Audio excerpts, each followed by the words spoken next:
you're not anything you observe inside the mind. That's just all your particular thoughts and feelings and so on. Even if there was some one thing that continued all through your life, that wouldn't be you. So how could you be getting knowledge of your own existence just by looking inside your mind? That's what Descartes is saying. It seems so powerful. It's so famous. I mean, people who've never done any philosophy at all have heard of, I think, therefore I am. Yeah, I mean, it's one of the basic levers of all philosophy since then. But how could it possibly be right, that idea that you know of your own existence just by knowing about your own thoughts? Because when you look inside your mind, you don't find any self of whose existence you know. The best you could be doing is saying, well, when I look inside my mind, I find all this thinking going on. And then you could say, well, I say to myself, look, there are thoughts here. Somebody must be thinking those thoughts. I'll call that person me. Right? You could do that in the same way as a detective might say, we've had a string of murders in this area lately. It looks like the same hand that committed them all. We'll give this person a name. We'll call this one Jack. Right? You could postulate, well, there must be a Jack there. Where there are murders, there must be. Where there are serial killings, there must be a serial killer. Right?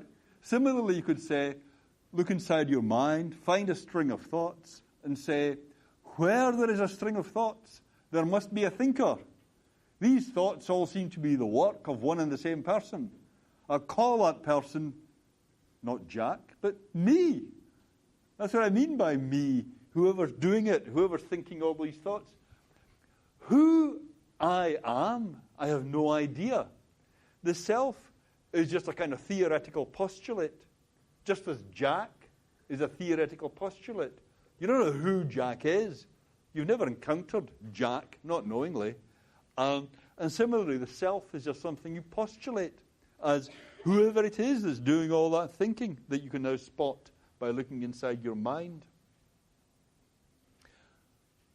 But it is a problem with that kind of reasoning that there may not be any such thing. I mean, after all, there might be a whole bunch of murders, but maybe it wasn't the same person doing them all. There might be a whole bunch of thinkings, but why should it be the same person having all those thoughts? How do you know? You don't see that person when you look inside your mind. You don't see any person at all when you look inside your mind. So Descartes' argument goes, you can get from seeing a thinking to saying, well, that's me that's doing that thinking, therefore I exist. The trouble is, that only seems to work if you already know of your own existence. If you already knew about your own existence, if you already knew that you were there and that you were the only one who could be thinking those thoughts, well, maybe this would work. But suppose you don't. I mean, that knowledge of your own existence then would have to come from somewhere else. That would be something like your knowledge of yourself as a human being, your knowledge of your body, your knowledge of which physical thing you are. But suppose you were really in the situation Descartes is imagining. You say, I don't know about my own existence. Or I'm just open-minded about whether I exist. Maybe you've been reading some Buddhism and you say, maybe there is no such thing as the self. Maybe I don't exist. Then you might come across a particular conscious thought, but you wouldn't have any right to say, well, that's me. It might just be a conscious thought on its own. It might just be an orphan thought. Nobody doing it. It's just there. And really, all you'd be entitled to say is, there is thinking. Lichtenberg gave that as, very briefly, as a criticism of Descartes.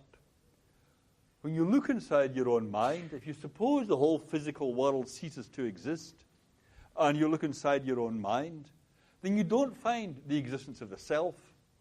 All you find is the existence of thinking. So all you could say is, there's thinking going on. I mean, somehow it's very natural to suppose, oh, well, when I look inside my own mind, beneath all the thoughts, beneath all the flurry of perceptions and distractions that I have, there is the hard, crystalline self. But that's just not true. Obviously, I mean, it's not true for me anyhow. Hard, crystalline selves. I don't really do hard, crystalline selves when I look inside my mind. All I get is the stream of consciousness. If you try and suppose that there is a self there, that there is some kind of ectoplasmic substance there, beyond the thoughts, having all the thoughts, the fact is, it's something that's kind of shimmering beyond any knowledge that you have. And here is an argument that Kant gave against Descartes on the soul. He said, look, suppose it's right that when there's thinking, there's got to be a soul. Well, maybe each soul only lasts for a second. And then it disappears and gives way to another soul. But it transmits all the thoughts it's having to the next soul coming up.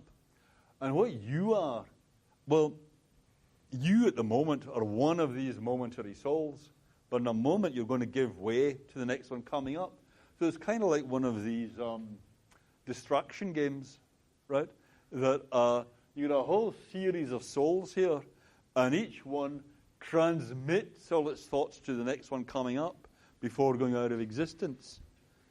And if you look inside your mind, all you're getting are the thoughts. Maybe underneath, there's a whole set of souls like that.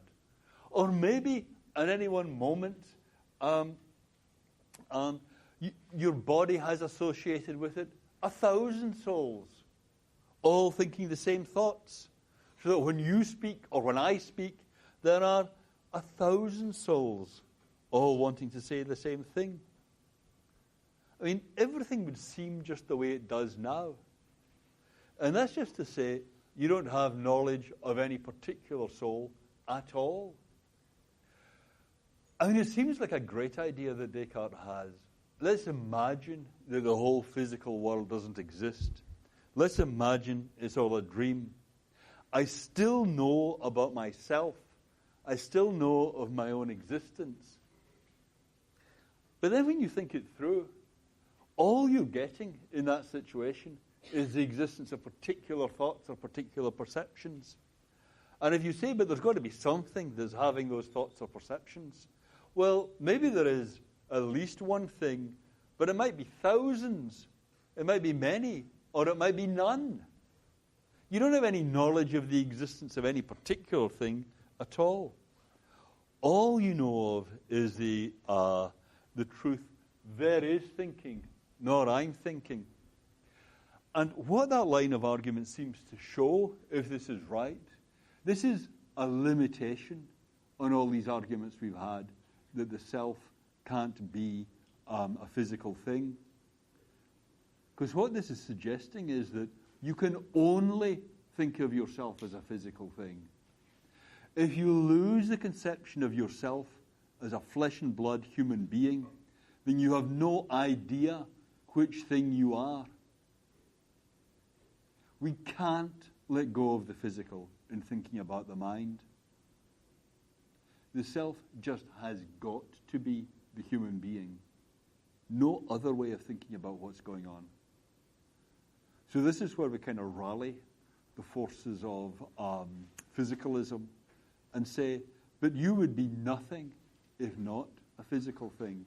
You have no conception of what the non-physical self might be.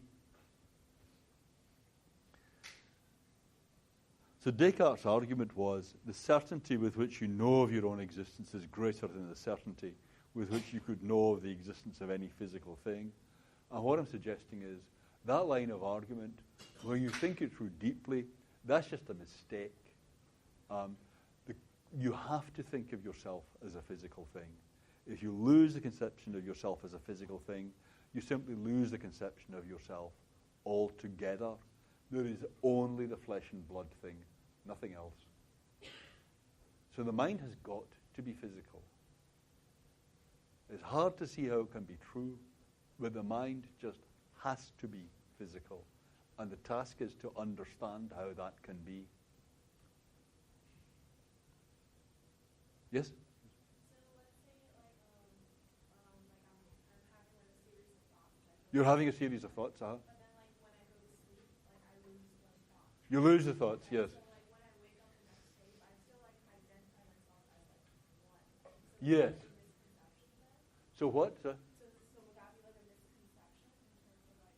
Well, surely not. I mean, that's so commonsensical. If I hit some great breakthrough in the problem of the mind and the brain late one night, and then I fall asleep, and I want to be able to say that was me that did that. Yeah? Yeah.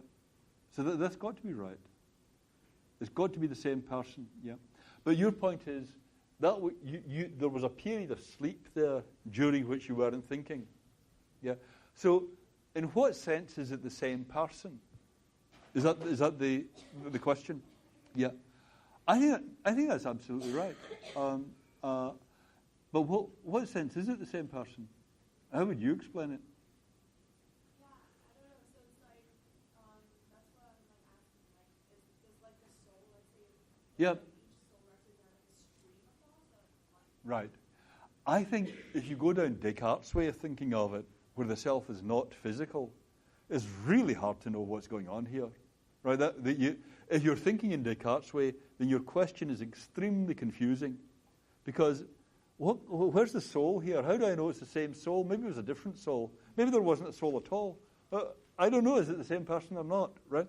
But that's not the way we ordinarily think about it. The way we ordinarily think about it is very clear. It's the same body. It's the same human being that woke up as was thinking those thoughts earlier.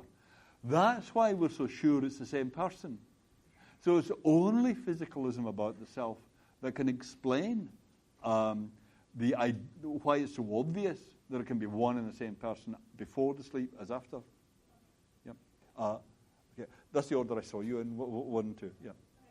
What would you think about people with split personalities? People with split personality. What would who think about that? What would Descartes think about that? People with split personalities. Yeah, people with split personalities are really interesting. I mean, or what would I? Yeah, actually, it's a good question for me too. The usual, the popular picture of split personalities is, well, you're two just quite disjoint people speaking. Yeah, they know about different stuff. Yeah. They have different characteristics, different temperaments, and so on. You have two different people inhabiting the same body. Yeah, that is a really good case, because if that's right, I said the only conception we have of the sameness of the self is the sameness of the body. And if you're right, then wait a minute, you got one body here. How could it be two different people? Yeah, so it's a big problem for me. I mean, it's a problem for Descartes too, because everything is a problem for Descartes at this point. If you see what I mean. It's a problem for Descartes because how do you know which, that really in the same as the last question, how do you know which souls are in play here? You'd have to be trying to chase down the souls. I mean, could souls have split personalities? Yeah, I mean, why not? I mean, if bodies can have split personalities and souls can have split personalities, that is really hard. Yeah. Anyway.